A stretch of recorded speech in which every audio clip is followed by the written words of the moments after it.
ब्रह्मचर्याच्या त्या स्वतंत्र आमदारी आम्ही आमचे बादशहा होतो.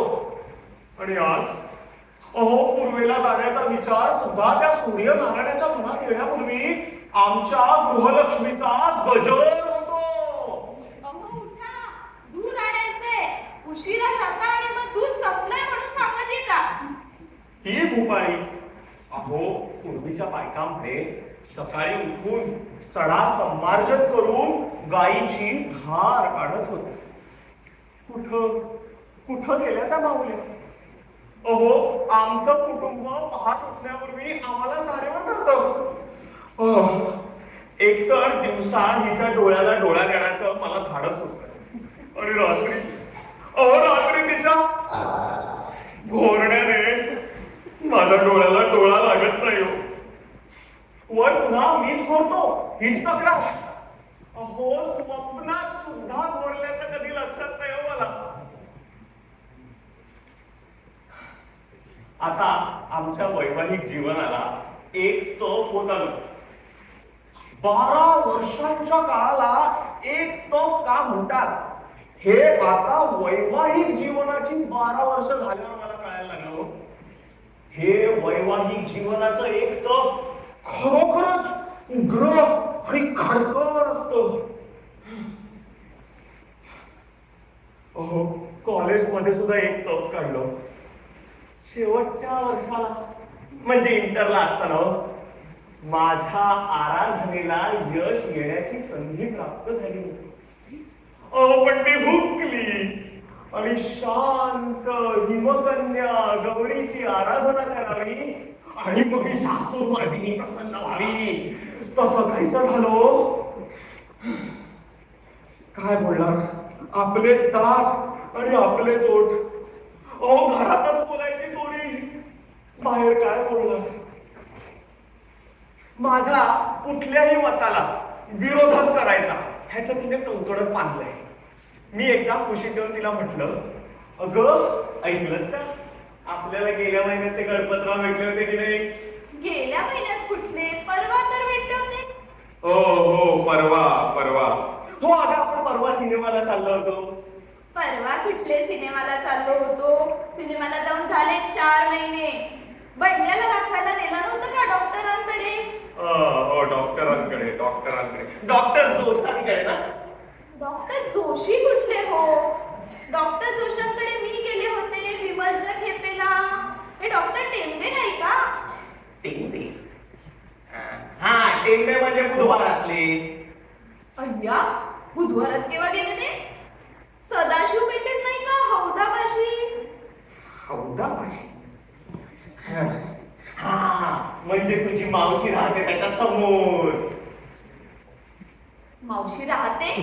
काय मेलं जिभेला हाड? बरीच झालं माझ्या मावशीला जाऊ. मायेच्या माणसांच्या आठवणी सुद्धा लक्षात राहत नाहीत कशा? बरोबर, माझ्या माहेरची ना माणसं ती. तुम्हाला ती रीती भाती नसलेली तुमचीच माणसं जवळची. आपल्या लग्नात मी लखण दिलं होतं माझ्या आईला, तोही सुती. इथून जी गोष्ट सुरू होते त्याचा शेवट कसा होतो हे सुज्ञ श्रोते जाणतातच. मी काय वेगळं सांगू. असं बायको काय बोलायला लागली ना वेडवाकडं की वाटतं मी जर ब्रह्मचारी असतो ना तर अशा बायकोला चांगलीच वठणीवर आणली असते. जरा चुकलंच ना, मी ब्रह्मचारी असतो तर बायको कुठली म्हणा. मला ना दिवसा मोकळं फिरायला खूप आवडतं.